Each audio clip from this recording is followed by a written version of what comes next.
Namaste, listeners of Bol Hyderabad 90.4 FM. I'm Rahul, your host, and today we are thrilled to celebrate World Photography Day with an inspiring guest, Dr. Sunita Raulapalli, a renowned nature photographer and author.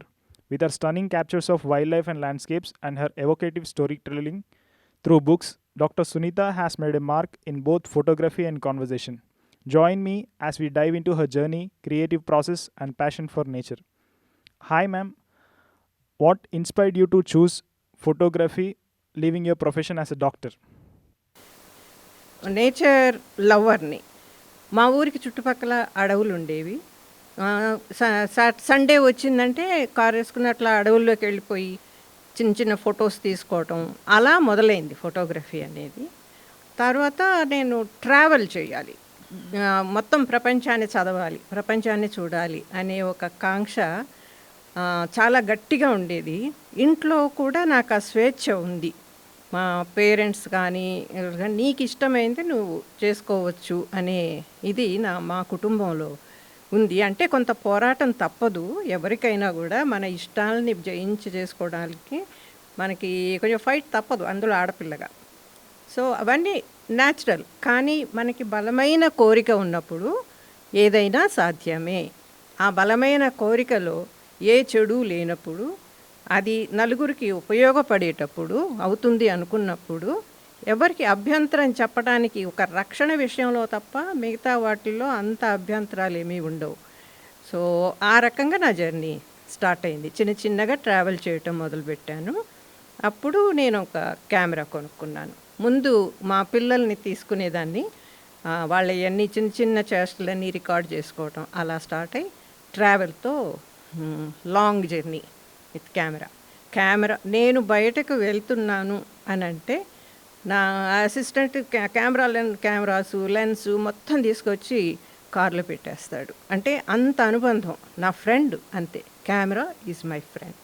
Camera లేకుండా, ఆ friend లేకుండా నేను travel చేయలేదు. Solo travels చాలా చేశాను.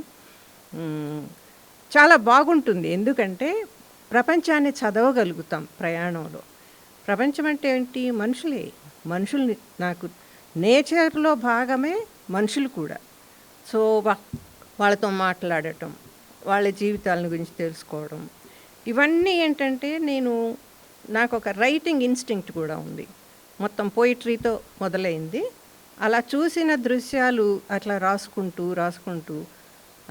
నేను చాలా అంటే బుక్స్ రాయడం, ఇదంతా బుక్స్ కూడా రాయడం ఇట్లా అయిందనమాట. అలా మొదలైంది. మీరు ఈ ఫోటోగ్రఫీని ఎప్పుడు నిర్ణయించుకున్నారు? మీ స్కూలింగ్లో మీ అనుభవాలు షేర్ చేశారు. స్కూలింగ్ అయిపోయిన తర్వాత ఇంటర్మీడియట్ కాలేజ్ ఉంటుంది, తర్వాత మీరు గ్రాడ్యుయేషన్. సో ఏ పాయింట్లో మీరు డిసైడ్ అయ్యారు కి ఫుల్ టైం ఫోటోగ్రాఫర్గా నేను వెళ్ళాలి అని? నాకు ఎప్పుడు ఫుల్ టైం ఫోటోగ్రఫీ అని అంటే నేను ఒక స్టూడియో పెట్టుకోవడము అట్లా కాదండి. ఇది నాకు మనసుకి చాలా ఆనందాన్ని ఇచ్చే విషయం. సో అది ప్రొఫెషన్ కాదు, ఆర్ట్. ఒక కళ. ఫోటోగ్రఫీని ఒక కళారూపంలో చూశాను నేను. ఒక దృశ్యం కనపడితే దీన్ని ఎంత అందంగా తీయొచ్చు. నాకు మనసుకు నచ్చాలి. మనసుకు నచ్చిందే, మనసులో మనం ఎంతో ఆనందపడిందే ఒక దృశ్యాన్ని బంధించి ఇంటికి తీసుకొస్తాం. అది ఆర్ట్. ఏ రకంగా తీస్తే ఇంకా బాగా, ఇంకా అందంగా, మనకు అందంగా కనిపించిన వస్తువు మరింత అందంగా కనిపించేటట్టు చేసేది ఫోటోగ్రఫీ. అది మన హృదయంలో చూసినప్పుడు, కళ్ళతోనే కాకుండా హృదయంతో చూసినప్పుడు, హృదయం పరవశించినప్పుడు అద్భుతమైన ఫొటోస్ వస్తాయి. సో మీ సుదీర్ఘమైన ఫోటోగ్రఫీ అనుభవంలో మీరు దేన్ని ఫోటోగ్రఫీ తీయాలి అని మీరు ఎలా నిర్ణయించుకుంటారు? నాకు కొత్తగా అనిపించినవి, తర్వాత మనుషుల జీవితాల్లో కూడా నేను పల్లెలు తిరుగుతాను, పట్టణాలు తిరుగుతాను, దేశాలు తిరుగుతాను. అట్లా నాకు ఒక డీప్‌లోకి వెళ్ళిపోతాను. నేను విదేశాలకి అట్లా వెళ్ళినప్పుడు కూడా నేషనల్ పార్క్స్, తర్వాత చిన్న చిన్న పల్లెటూర్లు, అమెరికా కానీ, యూరప్ కానీ, ఎనీవేర్, ఎక్కడ ఏ దేశం వెళ్ళినా కూడా నేను రూరల్ పాయింట్స్ వెతుక్కుంటాను. నాకు ముందు పొలాల్లోకి తీసుకెళ్ళమంట, వ్యవసాయదారుల దగ్గరికి తీసుకెళ్ళమంట. ఎందుకంటే సిటీ లైఫ్ అనేది వాళ్ళకి మనకి పెద్ద తేడా ఉండదు ఫుడ్లో తప్ప కదా. సో మనకు కావాల్సింది ఏంటంటే లైఫ్ స్టైల్, వాళ్ళు ఎలా బతుకుతున్నారు ఏంటి. అక్కడ పేదరికం లేదు అనుకుంటాం కానీ అక్కడ కూడా ఉంది. సో మనకన్నా బెటర్ పేదరికం అంతే. ఇక్కడ కూడా అంతే, ఊర్లలోకి వెళ్తాను. ఒక్కొక్క పేదరికం అని కాదు, అంత పేదరికంలో కూడా వాళ్ళు ఎంత ధైర్యంగా బతుకుతున్నారు. మనం ఊహించుకోవటానికి కూడా భయపడిపోయేంత బాధలు ఉంటాయి. కానీ ఆ పేదరికమే ధైర్యాన్ని ఇస్తుంది మనిషికి. నేను నేర్చుకున్న విషయాలు అవే నేను నా బుక్స్లో రాసుకుంటూ జనంలో పెట్టాను. అది కమ్యూనికేషన్.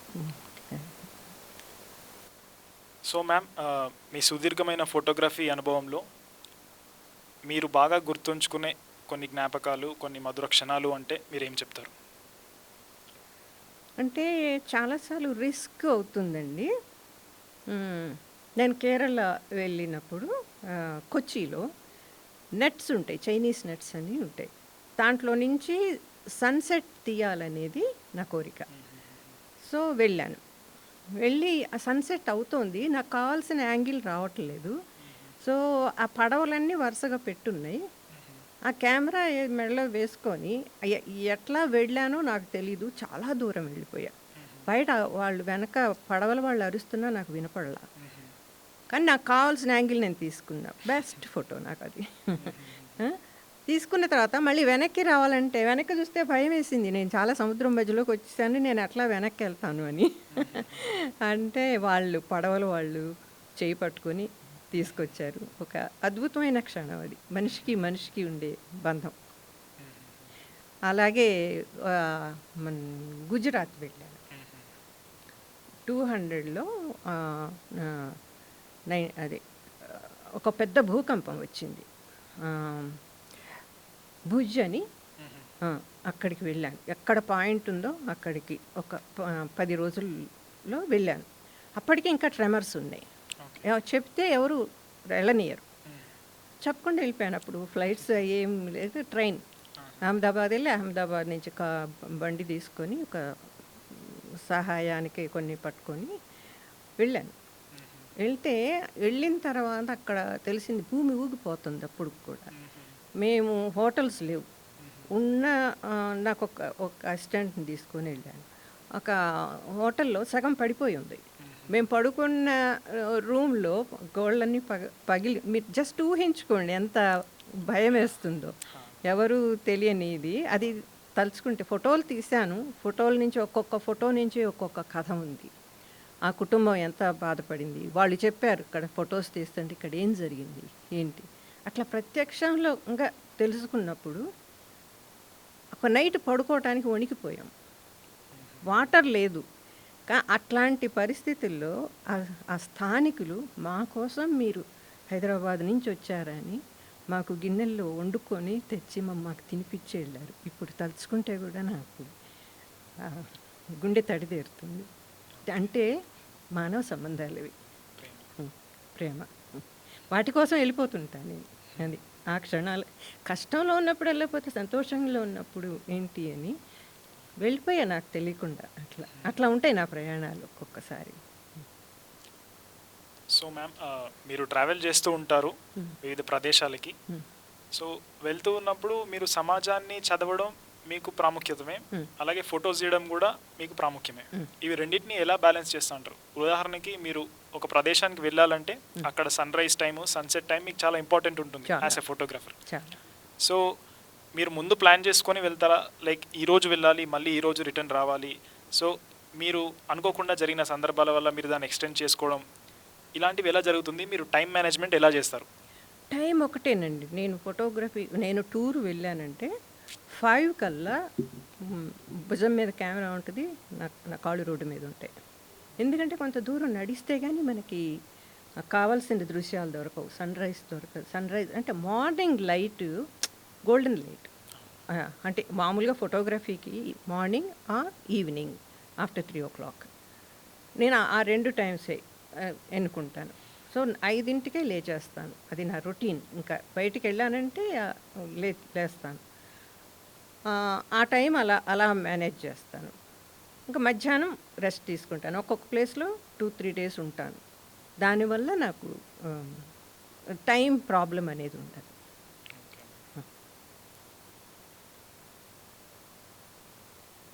యాజ్ ఎ ట్రావెల్ ఫోటోగ్రాఫర్గా మీరు సమాజాన్ని చదువుతున్నప్పుడు మిమ్మల్ని బాగా ఆకర్షించిన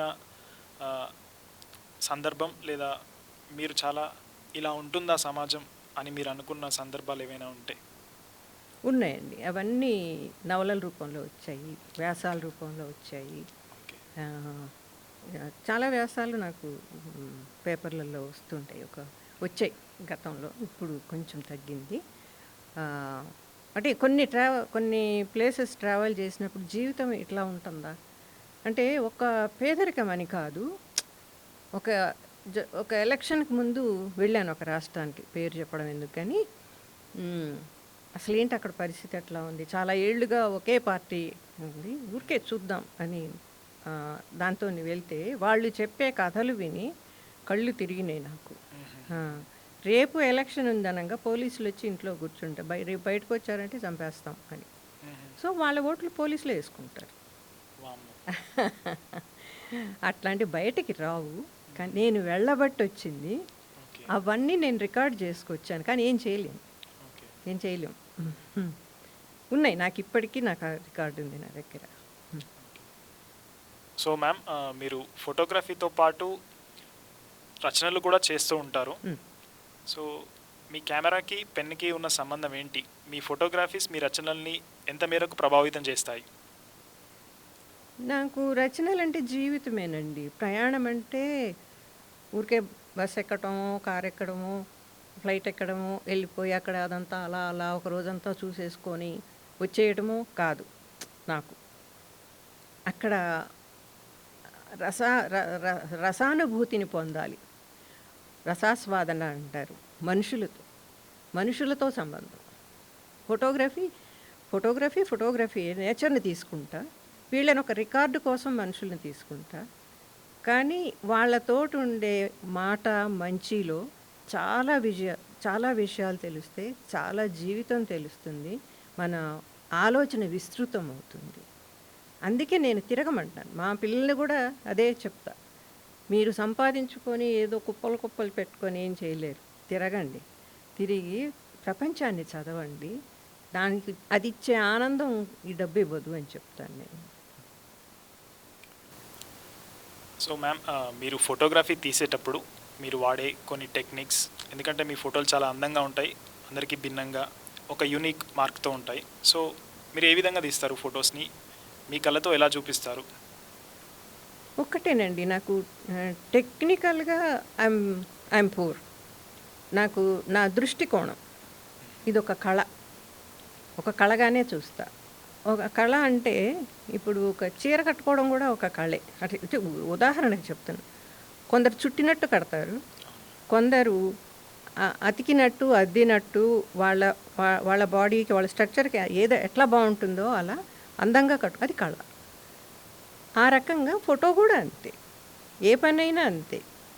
ఉన్నదానికన్నా చాలా అందంగా చూపించటం అనేది ఒక కళ. అట్లానే తీస్తాను. తర్వాత ఇట్లా దాని చుట్టూ తిరుగుతా. ఏ యాంగిల్ బాగుంటుంది, ఏ లైట్ బాగుంటుంది. లైటు, యాంగిల్, ఫ్రేమింగ్ చాలా ఇంపార్టెంట్. అవి 3 ఉంటే బెస్ట్ ఫోటో అవుతుంది. ముందు సబ్జెక్ట్ నచ్చాలి, మనసుకు నచ్చాలి. అందుకే అంటాను, కళ్ళతో కాదు మనసుతో తీయండి ఫొటోస్ అని. అట్లా అనమాట. కెమెరా మామూలు క్యానను. నేను వైల్డ్ ఫోటోగ్రఫీ మేము 400 బాగా వాడతాను. దానికి అవసరం. వైల్డ్ కెన్యా వెళ్ళినా, ఎక్కడ ఇట్లా వెళ్ళినప్పుడు, ఈ టైగర్ దీనికి వెళ్ళినా 400 ఎక్కువ వాడతాను. అదర్వైజ్ 28 to 35, 70 అట్లా ఉంటాయి కదా, అవి సరిపోతాయి. ఎక్కువ ఎక్విప్మెంట్ ఏం వాడను, మన దృష్టే కెమెరా. అదే ఇప్పుడు ఒకసారి మా ఒక గురువుగారు చెప్పారనమాట, కెమెరా ముఖ్యం కాదు, నువ్వు తీసే విధానం ముఖ్యమని. అయితే గురుగారు అంటే ఎవరు, మన రాజన్ బాబు గారని, ఆయన తప్పొప్పులు చెప్తుండేవారు. నాకు ఆయన దగ్గర ఉండి ట్రైనింగ్ తీసుకునే టైం లేదు. తీసిన ఫోటోలు కొన్ని ఆయనకు చూపిస్తే ఆయన సరి చేసేవాళ్ళని. ఆ చెప్పే రకంలో నాకు అట్లా వచ్చింది. ఒక వర్క్షాప్కి వెళ్తే, నేను చాలా చిన్న కెమెరా ఉండేది అప్పుడు, నేను సిగ్గుపడేదాన్ని, ఎందుకంటే అందరి దగ్గర పెద్ద పెద్ద లెన్స్ ఉండేవి. కానీ ఆయన ఆ మాట అన్నారు. ఆ ట్రిప్పులో నాకు బెస్ట్ ప్రైజ్ వచ్చింది నా ఫోటోకి. చాలా చిన్న కెమెరా. సో చిన్న కెమెరా, పెద్ద లెన్స్ లేవని ఎవ్వరూ వరి అవ్వక్కర్లా, మీ దృష్టే కెమెరా. సో మ్యామ్, మీరు చేసిన ప్రయాణంలో చాలా సమాజాల్ని చూస్తూ ఉంటారు. మనం ఇక్కడ ఉండే మన సామాజిక పరిస్థితికి, అక్కడ ఉన్న సామాజిక పరిస్థితికి మీరు గమనించిన తేడాలు అంటే ఏం చెప్తారు? ఇంత భిన్నంగా ఉంటాయా? అంటే ఫారిన్ అంటారా? ఫారిన్ అయినా, ఇక్కడ వేరే రాష్ట్రాలైనా ఖచ్చితంగా ఉంటాయి కదా తేడాలు, సంస్కృతులు తేడాలు ఉంటాయి. మన సంస్కృతులు వేరు, మన పక్కన ఉన్న వాళ్ళ సంస్కృతి కూడా వేరుగా ఉంటుంది కదా. దానివల్ల మన ఆలోచన విస్తృతం అవుతుంది. ఇలాగే ఉండాల్సిన అవసరం లేదు, అలా కూడా ఉండొచ్చు. దాంట్లో ఉండే బెటర్మెంట్ని నువ్వు అడాప్ట్ చేసుకోవాలి. మనది మాదే, మనది మనకే అని అనుకుంటే మనం ఎక్కడున్న వాళ్ళం అక్కడే ఉంటాము. ఈ సంఖ్యలు అనేవి ఛేదించలేము. అది ఛేదించినప్పుడే మనం కొత్తది కనిపెట్టగలం. దానికి ధైర్యం కావాలి. తర్వాత బాబు నువ్వు అన్నట్లు సంస్కృతుల్ని, వాళ్ళలోని మంచేది చెడేది, ఫారిన్ వాళ్ళల్లో కూడా మంచి విషయాలను ఖచ్చితంగా నేను పాటిస్తా. పక్క ఏ నార్త్ ఇండియన్స్ అటు తిరుగుతుంటాను కదా, వాళ్ళల్లో ఉండే ఉత్సాహమో, వాళ్ళల్లో ఉండే మంచితనమో, అలాంటివన్నీ అడాప్ట్ చేసుకుంటాను నేను. దానివల్ల మనం మానసికంగా ఎదుగుతాం, విశాలం అవుతాం. మనిషిని ఒక పాజిటివ్ దృష్టితో చూడటానికి అలా అది హెల్ప్ చేస్తుంది. మరి ముఖ్యంగా మ్యామ్, మీరు మెన్షన్ చేశారు మీకు గ్రామాలు, పల్లెలు విజిట్ చేయడం ఎక్కువ ఇష్టం, మోర్ దాన్ సిటీస్ అని. సో మీరు ఒక కొత్త వ్యక్తిగా అక్కడికి వెళ్ళినప్పుడు ఆ ప్రజలు మీతో ఎలా వ్యవహరిస్తారు, మిమ్మల్ని ఎలా ట్రీట్ చేస్తారు? అది ఇచ్చిపుచ్చుకునే ధోరణి. మనం ప్రేమగా ఉంటే వాళ్ళు ప్రేమగానే ఉంటారు. మనం ఏమన్నా చాలాసార్లు ఈ ప్రాబ్లం వస్తుంది, మా ఫోటోలు తీసుకొని మీరు ఏం చేస్తారు, మీరు అమ్ముకుంటారా, మీకు డబ్బులు వస్తాయా అలా అడుగుతారు. అడిగితే నేను వాళ్ళని సముదాయించి చెప్తాను. వాళ్ళకి చెప్తే అర్థం చేసుకొని సహకరిస్తారు వాళ్ళు. ఓహో అంతేనా అండి. వాళ్ళ పెద్ద మనుషులు కూడా వచ్చి వాళ్ళ అమ్మాయిల్ని వాళ్ళని ఏం కాదు తీసుకో అమ్మ అట్లాంటిది కాదు చెప్తున్నారు కానీ అట్లా మాట్లాడతారు. అట్లా ఉంటుంది అన్నమాట. అదే కొన్నిసార్లు వస్తాయి ప్రాబ్లమ్స్, వస్తాయి, వదిలేసేయాలి అది. సో మ్యామ్, మీరు ఒక ఆథర్గా మరియు ఫోటోగ్రాఫర్గా మీరు బాగా ఆరాధించే వ్యక్తులు లేదా మీరు మోటివేషన్ తీసుకునే వ్యక్తులు అంటే ఎవరిని చెప్తారు? అందరిలో నుంచి ఒక్కొక్కటి తీసుకుంటానండి. ఎప్పుడు మనిషి సంపూర్ణంగా ఉండడు. ఇప్పుడు నేనైనా, మీరైనా, ఎవరైనా అన్నీ తీసుకుంటే మళ్ళీ అది మనకి సంపూర్ణం కాదు. అందుకని వాళ్ళల్లో ఉండే ఒక మంచి దాన్ని నేను అడాప్ట్ చేసుకుంటాను. ఒక్కళ్ళే ఇన్స్పిరేషన్ అని ఉండదు. ఇంతమంది మనుషులను చూస్తూ ఉన్నప్పుడు మనిషికి ఒక స్పెషాలిటీ, మనిషికి మనం నేర్చుకోవాల్సి ఉంది అని అంటే ఓపెన్ మైండ్తో ఉండాలి. మనం ఓపెన్ మైండ్తో ఉంటే ట్రావెల్లో చాలా ఉపయోగపడుతుంది. అప్పుడు నేర్చుకుంటాం, ఇంకా నేర్చుకుంటాం. మీరు చేయబోయే అప్కమింగ్ ప్రాజెక్ట్స్ లేదా మీకు ఇంకా ప్లాన్లో ఉన్నవి ఈ ప్రదేశాలకు వెళ్ళాలి ఖచ్చితంగా అని మీరు నెక్స్ట్ ఏం చేయాలనుకుంటున్నారు? నేను అంటే అన్ని కాంటినెంట్స్ తిరగాలనేది నా కోరిక అండి. ఇప్పటికి ఒక 4 అయిపోయినాయి, ఇంకా ఉన్నాయి. ఆ కాంటినెంట్స్ పూర్తి చేస్తే నేను గ్లోబ్ అంతా తిరిగాననే ఒక తృప్తితో కలగాలని. దేశమైతే అన్ని రాష్ట్రాలు ఆల్మోస్ట్ తిరిగాను. సో మీరు నేటి ఫోటోగ్రఫీ ట్రెండ్స్ అండ్ రైటింగ్ వీటితో మిమ్మల్ని మీరు ఎలా అప్డేటెడ్గా ఉంచుకోగలుగుతున్నారు? మీరు ట్రావెలింగ్ చేస్తూ ఉంటారు, మీ ఉద్యోగం చేస్తూ ఉంటారు, అలాగే రచనలు చేస్తూ ఉంటారు. వీటన్నిటి మధ్యలో మీరు కరెంట్ ట్రెండ్స్ని అప్డేట్స్ని ఎలా అప్డేటెడ్గా ఉంటారు? నేను ఇక్కడ తెలంగాణ అకాడమీ దానికి చైర్పర్సన్ అండి. సో నాకు వాళ్ళందరితో కూడా కాంటాక్ట్స్ ఉంటాయి. ఎగ్జిబిషన్స్ అవన్నీ ఉంటాయి. అవి కాకుండా ఫేస్బుక్ నాకు నేను ఫెమిలియర్ ఫేస్బుక్. సో దాంట్లో కూడా లేటెస్ట్ ఎవరెవరు తీస్తున్నారు, ఎలా తీస్తున్నారు, ఆ కమ్యూనికేషన్ చాలు నాకు. తర్వాత ఈ ఎగ్జిబిషన్స్కి బాగా అటెండ్ అవుతాను, వాళ్ళ ఫోటోగ్రాఫర్స్ తోటి మాట్లాడతాను. అది చాలు ప్రపంచం. నేను ఇప్పుడు యుఎస్ అట్లా వెళ్ళాను అనుకోండి, అక్కడ పెద్ద యుఎస్ కానీ యూరప్ కానీ హాల్స్లో అక్కడ ఫోటోగ్రఫీ ఎగ్జిబిషన్స్ ఎక్కడ జరుగుతున్నాయని ఎంక్వైరీ చేసుకుంటాను. తర్వాత పెయింటింగ్ ఎగ్జిబిషన్స్ అవి చూసుకుంటాను నేను ఖచ్చితంగా. అది part of travel. So ma'am, as a రచయితగా అండ్ ఫోటోగ్రాఫర్గా మీరు చాలా విషయాలు చూస్తూ ఉంటారు. అందులో కొన్ని సున్నితమైన విషయాలు ఉంటాయి. ఉదాహరణకి ప్రకృతిని కాపాడడం, నేచర్ కన్జర్వేషన్. కొన్నిసార్లు ప్రభుత్వాలు లేదా కొందరు వ్యక్తులు దీనికి హానికరంగా ప్రవర్తిస్తూ ఉంటారు. అది మీ కెమెరా కంటికి కనిపిస్తూ ఉంటుంది. దాన్ని మీరు ఎలా రచనల్లో ఎలా పొందుపరుస్తారు? దాని గురించి ఆర్టికల్స్ రాస్తానండి. మొన్న ఇక్కడ కూడా ఒక దారుణం జరిగింది. కానీ ఆ టైంలో ఏంటంటే వచ్చి ఫోటోలు తీసుకోవడం అవి కొంచెం నాకు కొద్దిగా ఆరోగ్య ప్రాబ్లమ్స్ వచ్చి లేదు, కానీ నేను చాలా మదన పడిపోయాను. ఇప్పుడు వస్తుంటే కూడా చాలా కళ్ళమ్మడి నీళ్ళు తిరిగినాయి అనమాట. ఇక్కడ కదా ఇది జరిగింది అని. జీవరాశిని చెట్టు ఒక అమ్మని నరుక్కుంటామా? జీవాలనే బిడ్డలు, వాటిని ఎల్లగొడతామా? మనిషి అని వాడు చేసే పని కాదు కదా. సో మ్యామ్, మీరు ఫోటోగ్రఫీలో ఫొటోస్ తీసిన తర్వాత వాటిని పోస్ట్ ప్రాసెసింగ్, ఎడిటింగ్ ఏ విధంగా చేస్తారు? ఎడిటింగ్ ఇంట్లోనే చేసుకుంటానండి. ఒక అసిస్టెంట్ని పెట్టుకొని నేను, అంటే ఈ మధ్యకాలంలో ఎక్కువసేపు స్క్రీన్ ముందు కూర్చోవటం ఇదవుతుందని ఇద్దరం కలిసి చేసేస్తాను. నాకేం కావాలో అది దగ్గరుండి చేసుకుంటాను. నాకు కొంచెం పని ఎక్కువైనప్పుడు అతనితో చేయిస్తాను, ఇంట్లోనే చేసేసుకుంటాను. అలాగే మ్యామ్, మీ రచనల్లో మీ మనసుకి బాగా నచ్చిన రచన లేదంటే మీ మనసుకి బాగా దగ్గరగా ఉన్న రచన ఏదంటే మీరు ఏం చెప్తారు? 2 మెడికల్ సబ్జెక్ట్స్ తోటి రాశానండి. అన్నీ ఆత్మని టచ్ చేసినవే.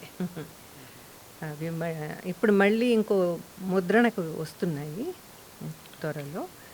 అన్నీ ఇష్టమేనండి. ఒక పోయిట్రీ బుక్ వచ్చింది, అన్నీ ఇష్టమే. ఎందుకంటే నాకు అంత ఇష్టం లేకుండా నేను రాయలేను. రాయాలి ప్రొఫెషను, నా పేరు లేకపోతే ఇప్పుడు ఎట్లా, అలా నేను ఎప్పుడు రాయలేదు. నేను రాయకుండా ఉండలేనంత వ్యధ కలిగినప్పుడే రాశాను. సో అందుకని నాకు అన్నీ ఇష్టం.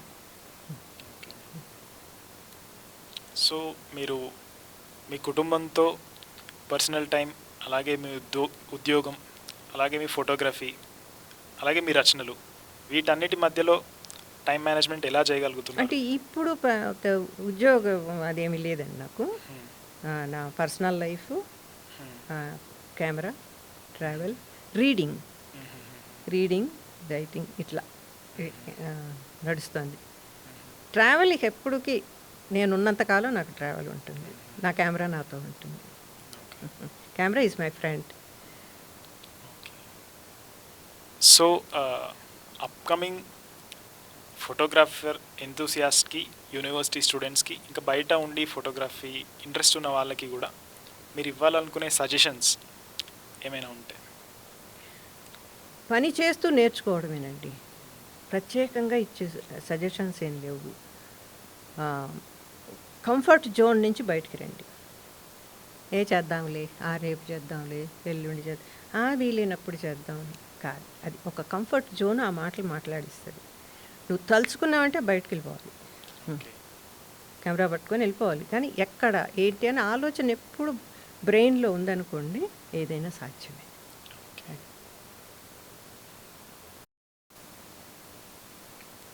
సో మ్యామ్, ఫెమినిస్టిక్గా ఆలోచిస్తే యాజ్ ఎ ఉమెన్ మీకు ఇది ఎంత ఛాలెంజింగ్గా అనిపించింది? మీ ఫ్యామిలీ నుంచి, సొసైటీ నుంచి, ఫ్రెండ్స్ నుంచి ఈ ఫోటోగ్రఫీ కెరీర్ని ఎంచుకోవడం? ఇది నాకు కెరీర్ కాదండి. ఇది ఇది ఇది నాకు ఆత్మతృప్తి, అదే సోల్ సాటిస్ఫాక్షన్. సో అయినా సరే నా ఫ్యామిలీ నుంచి నాకు ఎప్పుడు ఇది రాలేదు, ప్రోత్సాహమే వచ్చేది. ఎందుకంటే ఎక్కడికన్నా వెళ్ళినప్పుడు ఒక షీల్డ్తో ఇంటికి వెళ్ళేదాన్ని. అది ఇట్ సేస్ కదా, షీ ఈజ్ సంథింగ్ అట్లా. తర్వాత సొసైటీ నుంచి అంటారా, మనం ఏమి చేసినా సొసైటీ ఏదో ఒక వంకర మాటలు మాట్లాడుతుంది, అది సహజం. ఉమెన్ అన్నాక ఇంకెక్కువ మాట్లాడుతుంది. కొంచెం ఏంటంటే మా గురించి అని అంటే కొంచెం వెల్ సెటిల్డ్ కాబట్టి అనడానికి ఇబ్బంది పడతారు. కానీ మామూలు అమ్మాయి అయితే చాలా మాటలు అంటారు, చాలా వస్తాయి. సొసైటీని పట్టించుకోవద్దు. మనకి ఏం కావాలో ఫోకస్ ఆన్ దట్. నా మీద కూడా వస్తాయి, ఎందుకు రావు, వస్తాయి. కానీ ఫోకస్ ఆన్ యువర్ వర్క్. అది సొసైటీ నుంచి ఇంకేమన్నా అడిగారా మీరు? ఫ్యామిలీ నుంచి, ఫ్రెండ్స్ నుంచి. ఫ్రెండ్స్ నుంచి ఎప్పుడు సహకారమే, ఫ్యామిలీ నుంచి సహకారమే. సొసైటీ అంటారా, ఎప్పుడు ఏం చేసినా ఉంటుంది, పట్టించుకోను, అస్సలు పట్టించుకోను. అది మన focus on what you like. So ma'am, ఈ రోజుల్లో ట్రెండ్స్ గమనించినట్టయితే చాలామంది అమ్మాయిలకు కూడా ఫోటోగ్రఫీ అంటే ఒక ప్యాషన్ ఉంటుంది. కానీ ఆన్ ఫీల్డ్ ఫోన్ కెమెరాస్ దాటి ప్రొఫెషనల్ ఫోటోగ్రఫీ ఈ ఫీల్డ్లోకి రావాలంటే ఎంతో సంకోచిస్తూ ఉంటారు విమెన్. సో వాళ్ళకున్న ఇబ్బందులు వాటిని అధిగమించి ఇక్కడ ఉమెన్కి కూడా ఈక్వల్ స్పేస్ ఉంది మనం నిజంగా కావాలనుకుంటే అని మీరు ఇచ్చే సజెషన్స్ ఉమెన్కి పర్టికులర్లీ? నేను కెమెరా పట్టుకున్న రోజుల్లో అండి ఎవ్వరు అమ్మాయిలు ఉండేవాళ్ళు కాదు. ఏ మీటింగ్కి వెళ్ళినా, ఏ వర్క్షాప్స్కి ఏదైనా ఎక్కడికైనా వెళ్ళినా ఫోటోగ్రఫీకి సంబంధించి నేను ఒక్కదాన్నే కెమెరా పట్టుకొని ఒక లింగులు ఇట్టుకుంటే ఒక అమ్మాయి. అది అందరికి కూడా చిత్రంగా ఉండేది. అందరూ నన్ను వచ్చి అడుగుతూ ఉండేవాళ్ళు, మీరేంటి మీరు ఫోటోలు తీస్తారా, అది అట్లా అనమాట. సో అది ఇప్పుడు కొంచెం పెరిగింది, ఆ సంఖ్య పెరిగింది. పెళ్ళిళ్ళల్లో కూడా ఇప్పుడు అమ్మాయిలు ఫొటోస్ తీస్తున్నారు, వీడియోస్ తీస్తున్నారు, రీల్స్ చేస్తున్నారు. చాలా బాగా పెరిగింది. ఇంకా సజెషన్ ఏం లేదు. మీకు అసలు వరల్డ్ అనేది పెద్ద విశాలమైన క్యాన్వాస్. మీరు ఎక్కడికన్నా వెళ్ళొచ్చు, ఏమైనా చేయొచ్చు. మీరు ఒకటి, నేను ఆడపిల్లనేది మర్చిపోండి, నేను ఒక మనిషిని. తర్వాత సెల్ఫ్ ప్రొటెక్షన్కి మీరు ఏమన్నా, నేను కరాటే నేర్చుకున్నాను ఇంత తిరుగుల్లో. సో అలాంటిది ఏదైనా పెట్టుకోండి, you rule the world. So ma'am, as a jury మెంబర్గా మీరు చాలా ఫోటోగ్రఫీ ఈవెంట్స్కి, ఎగ్జిబిషన్స్కి వెళ్తూ ఉంటారు. ఎస్. సో ఆ ఫొటోస్లో మీరు వెతికేది ఏంటి? మీరు దేన్ని చూసి జడ్జ్ చేస్తారు ఆ ఫొటోస్ని? అది మెయిన్గా సబ్జెక్ట్ అండి. సబ్జెక్ట్ తర్వాత నేను నా పర్సనల్గా లైట్ ప్లే అనేది very important. Next first subject, next light play, తర్వాత ఫ్రేమింగ్, ఈ మూడు తర్వాత షార్ప్నెస్, ఈ 4 ఉంటే చాలండి. సో ఈ ఫోటోగ్రఫీ జర్నీలో మీరు బాగా నేర్చుకున్న అనుభవం ఏదైనా ఉంటే మాతో పంచుకుంటారా? ఫోటోగ్రఫీ జర్నీలోనండి, ఫోటోగ్రఫీ అనే కాదు, నేను రైటింగ్ కూడా ఉంటుంది కదా. ఒక పెద్ద ఆయన అంటే మావో సేటింగ్ అని ఒక లీడర్, కమ్యూనిస్ట్ లీడర్ ఉండేవాడు, ఒక ఫిలాసఫర్. ఆయన సేయింగ్స్ బుక్లో ఒకటి చదివాను నేను, ప్రజల నుండి నేర్చుకో, ప్రజలకు నేర్పించు. ప్రజల నుండి నేర్చుకోవడం అంటే వాళ్ళలోకి వెళ్ళామనుకోండి, వాళ్ళ ఇళ్లల్లోకో, వాళ్ళ జీవితాల్లోకో, వాళ్ళతో మాట్లాడుతూనో చాలా విషయాలు తెలుస్తాయి. నాకు సైకాలజీ చాలా ఇష్టం. నాకు అనిపిస్తుంటుంది అనమాట, ఇది ఇట్లా కాకుండా ఇంకొక రకంగా ఉంటే, వీళ్ళు ఇంకొంచెం ఆలోచించగలిగితే, ఇట్లా అయితే ఇంక బెటర్ లైఫ్ ఉంటుంది అని నాకు అనిపిస్తుంది. అనిపించిన దాన్ని అంటే కొంచెం విశాలం చేస్తాను నేను మధ్యలో. చేసి నా రచనల్లో పెడతా. పెట్టి అది వాళ్ళు చదవకపోయినా ఇంకొందరు చదివి వాళ్ళ దాకా కన్వే చేయగలుగుతారు కదా! ఆ రకంగా అది వాళ్ళ నుంచి నేర్చుకో, ను నువ్వెదుగు. ఆ ఎదిగిన ఆలోచనల్ని మళ్ళీ వాళ్ళు బాగుపడటానికి ఉపయోగించు. ఆ ఉపయోగించే మార్గం నా రైటింగ్స్. కరెక్ట్‌గా చేయాలి. సో మ్యామ్, మీ స్టోరీ చాలామంది స్టూడెంట్స్కి, ఫోటోగ్రఫీ ఎంతూసియాస్ట్కి ఎంతో ఇన్స్పైరింగ్గా ఉంటుంది, అండ్ మన లిజనర్స్కి కూడా.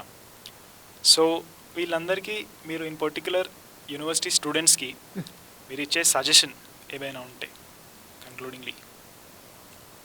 ఏది చేసినా మనసుతోటి స్పందించి చేయండి. ఏదైనా సక్సెస్ అవుతుంది.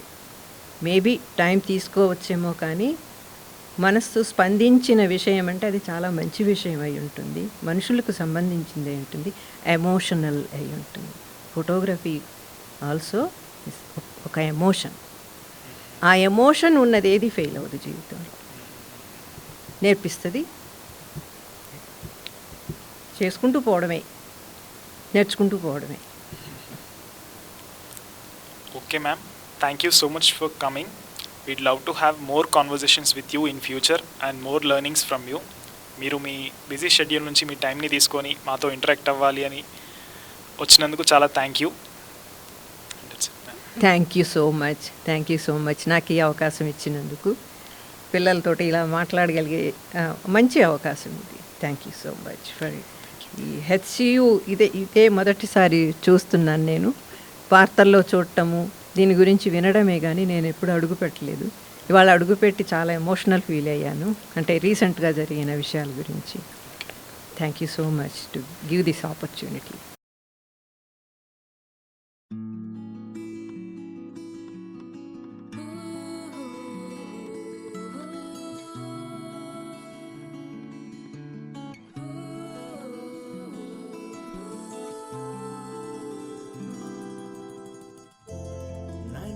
FM